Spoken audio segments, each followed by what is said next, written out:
Levi Belfield was born at West Middlesex Hospital in London to Romani parents Jean and Joseph Belfield on May 17, 1968. He grew up on a southwest London council estate with 2 sisters and a brother. His mother raised him and his brothers when his father died of leukemia at 10. Levi Belfield's 1981 burglary conviction sparked trouble. He was convicted of police assault in 1990. He had multiple stealing and driving convictions. On June 23, 2001, 13-year-old Amanda Jane Millie Dowler was reported missing after strolling along Station Avenue on her way home from school in Walton-on-Thames, Surrey. On September 18, her remains were located in Yateley Heath Woods, Hampshire, after a comprehensive search. Due to decomposition, the case was reclassified as a murder investigation. After a late-night fight with her boyfriend, 17-year-old Anna Maria Rennie sat by a bus stop in October 2001. After sitting for 5 minutes, she started walking along Hospital Bridge Road before turning around. She crossed the road because a man approaching her made her uncomfortable. Anna then talked to a passing automobile driver for 10 minutes. She declined his ride home but headed to the car. The man who was following her placed his arm around her. She yelled and collapsed to the ground to make it harder. He lifted her off the floor and covered her lips. He led her to the automobile in a lobby with the back passenger door open. Before reaching the car, she kicked, punched, and shouted. She dashed across the park. Marsha McDonnell, 19, was found bleeding to death on a Hampton Road in February 2003. She was severely beaten after returning after a movie with pals. After 2 days in the hospital, a post-mortem revealed several skull fractures and a brain bleed. Irma Dragoshi was attacked behind a bus stop while talking to her husband.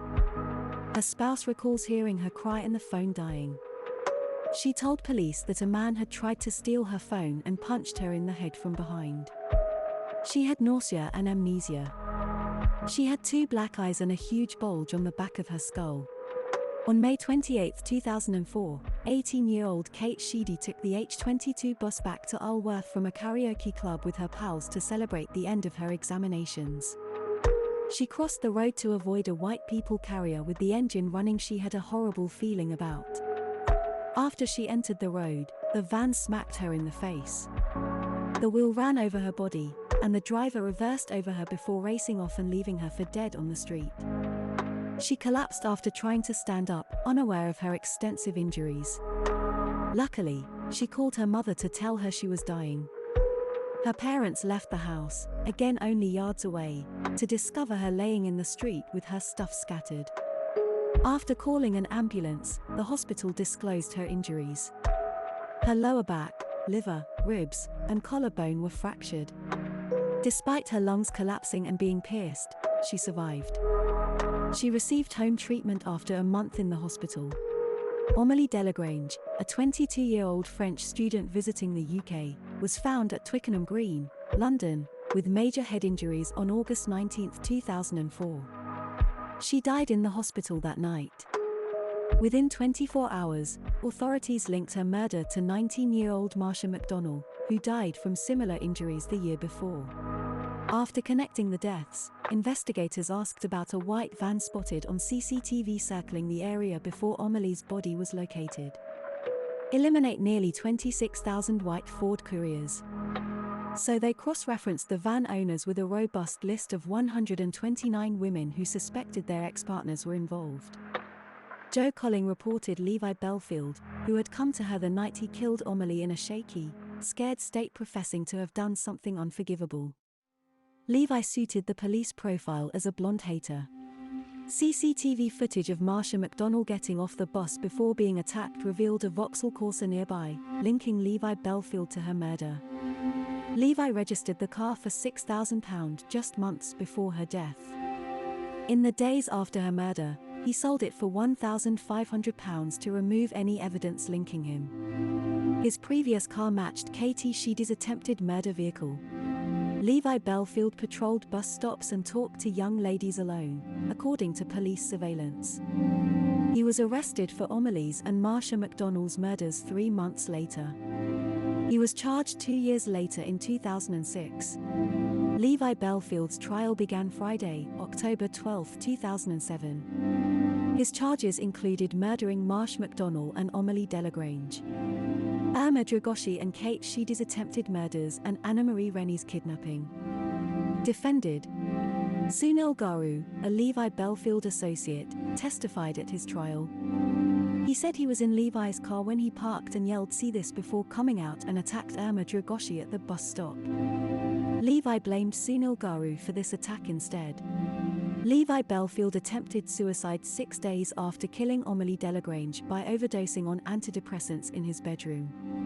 A friend saw Levi crying and remarked, "You don't know what I have done." Levi informed mental hospital staff he was depressed and suicidal. He leaves the following day. Throughout the trial, he denied being at any of the attacks and said that his profession as a will camper gave him access to a range of cars that his gang could use, therefore his vehicles being found near the site was just a coincidence. Levi Belfield told the jurors he was misidentified. On February 25, 2008, the jury convicted him guilty of murdering Amelie Delagrange and Marsha McDonnell and attempting to murder Kate Sheedy, despite his efforts to distort the truth. The jury deadlocked on Anna-Marie Rennie and Irma Dragoshi kidnapping and murder accusations. Levi Belfield was sentenced to life without appearing. Levi Belfield was retried for murdering Millie Dowler and attempting to kidnap Rachel Cowles on May 10, 2011. The day before Millie Dowler disappeared, Levi Belfield offered 11-year-old Rachel Cowles a lift home in his red automobile. He left after she rejected him, and a police car passed 3 miles from where Millie Dowler disappeared the next day. When Rachel arrived home, her mother called the police, but Rachel was too terrified to describe the man who tried to get her in his car. After linking Levi Belfield to Millie Dowler's disappearance, police interviewed them 3 years later. Levi Belfield's family was away the day Millie Dowler disappeared, and his ex-partner Emma Mills recalls being unable to reach him.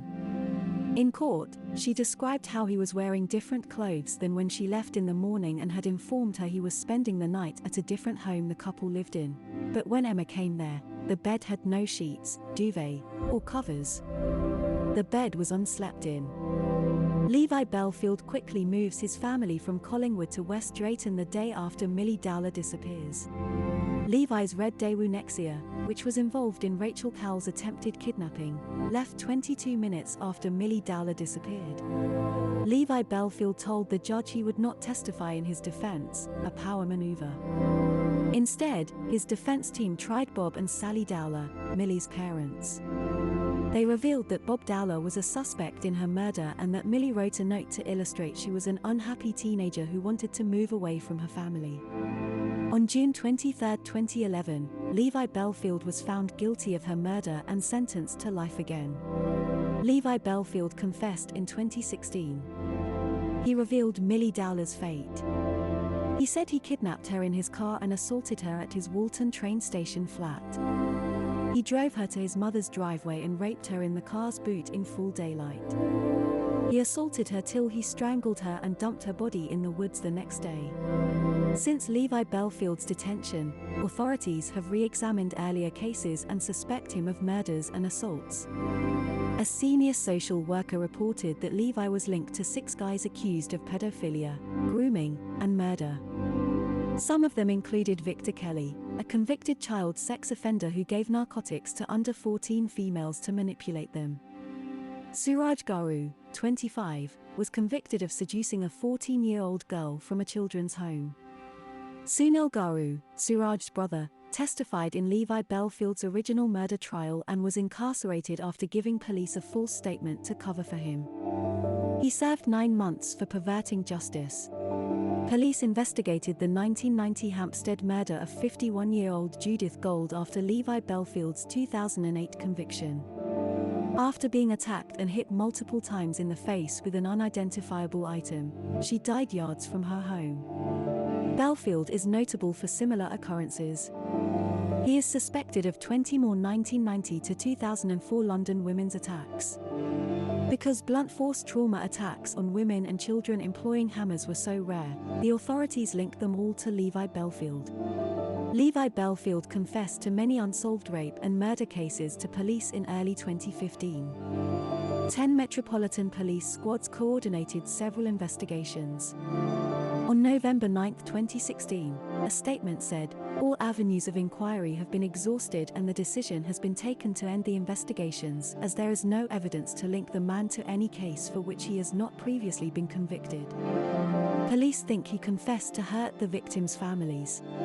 According to the solicitors of another inmate, Michael Stone, Levi Belfield confessed in a letter to murdering a mother and her children in July 1996 with information only the killer would know. Dr. Lynn Russell, 45, and her kids, Josie, 9, and Megan, 6, were heading home after swimming at 4:20 p.m. on a country path. Josie waved at a passing automobile driver.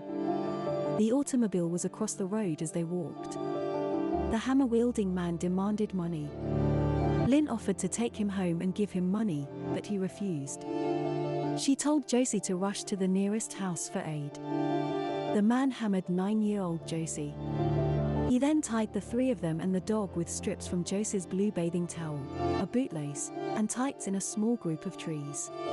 Lynn died after being beaten at least 15 times in the head after murdering the family dog.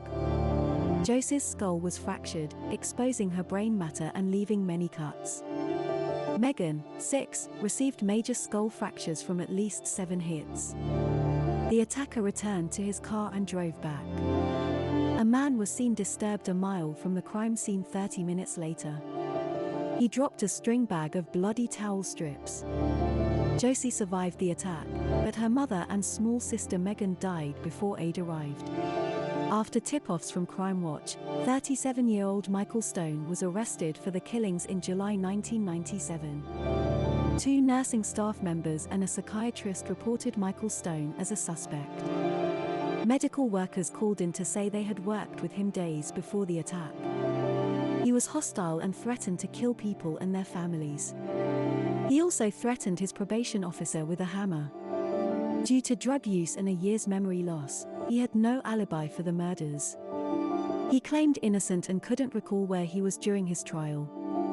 He was at a Chatham cash converter at 12:21 p.m., 40 miles from the murder location, according to a trial receipt.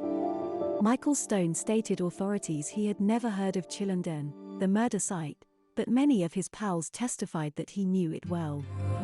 He spent time at the Yateley Children's Home 2 miles from the murder location as a child. The prosecution contended that Stone was liable for the Russells' theft because he financed his drug habit by robbing homes. Stone resided nearly 40 miles away. Michael Stone tried to sell a lawnmower after the murders, and police located a stolen lawnmower from a cottage a couple hundred yards distant. Due to his heroin addiction, Powell said he carried a hammer in his car. A woman driving on the nearby road during the Russell murders was a vital witness. She saw a man in a beige sedan leave the murder site junction rapidly. He stared at her in his wind mirrors, showing his anger. The same woman sketched the suspect for police. Another witness drove past a strangely close individual. He walked around with a claw hammer, frustrated. A third witness noticed a beige Ford Escort parked by some bushes and recovered the string bag full of bloody towel strips when he walked his dog 30 minutes later. Michael Stone had a white Toyota Tercel at the time of the crime and never drove a beige Ford Escort. Michael Stone's acquaintances said that he drove a beige automobile like the scenes. Jody Russell, the lone witness who saw the attacker, said he drove a red automobile, and Stone confirmed to owning one. Josie's lunchbox lid had a bloody fingerprint, and non-victim hairs were recovered. A bloody black bootlace from the attack. Michael Stone injected narcotics with a bootlace tourniquet. The scene objects tested negative for Stone. A hammer found nearby was not the murder weapon. Michael Stone's friends remember him refusing to enter their homes the day after the incident. They found a bloody toolbox in his car and a blue hoodie, but Stone was unharmed. After this, associates say he burnt all his blood-stained garments and items from his car. In his 1998 trial, Damian Daly testified that Michael Stone confessed to him through a heating pipe in their cells. He tried suicide twice in prison surrounding the supposed confessions. 2 more detainees testified that Michael had implicated him during trial. Michael Stone was convicted primarily on the testimony of other prisoners because he was not at the crime scene. Over 2 days, the jury found him guilty 10-2 after roughly 15 hours. After 2 of 3 prisoners testifying were discredited, the Court of Appeal ordered a retrial in February 2001. One significant witness recanted his testimony within 24 hours of Michael Stone's first trial. One of the other convicts who testified had been paid £5,000 by the Sun and promised £10,000 before testifying, making his story questionable. Despite this, Michael Stone was convicted again in 2001, this time in less time. The jurors visited the prison cells where Michael Stone reportedly confessed to Damian Daly and listened as a book was read through the pipe between the cells to determine if the confession was convincing. Michael Stone's lawyers opposed this as unjust. In 2004, his lawyers were granted leave to appeal again on the grounds that Damian Daly's testimony was unreliable, but the judge was unimpressed in 2005. A High Court judge ordered Michael Stone to serve 25 years before parole in December 2006. Michael Stone's lawyers received a 4-page letter from Levi Belfield admitting to the Russell killings in February 2022. Levi Belfield denies this, and his ex-girlfriend insists he was with her the day of the murders. After examining Levi Belfield, they found that his confession was fake and that he likely made up a scenario based on public information. "Knowing Belfield as I do, this may be him playing mind games," said the investigator investigating Belfield's offenses. Levi Belfield belongs in prison. He enjoys power and playing with people's emotions, thus he probably assaulted and killed others that will never be exposed. I don't think he killed Lynn and Megan Russell, but that case should be investigated because Michael Stone's conviction was based on circumstantial evidence. Levi Belfield converted to Islam in prison and wishes to be called Yusuf Rahim since 2016. In May 2022, he proposed to his prison lover. Dominic Raab says marrying him is impossible due to safety concerns for his spouse.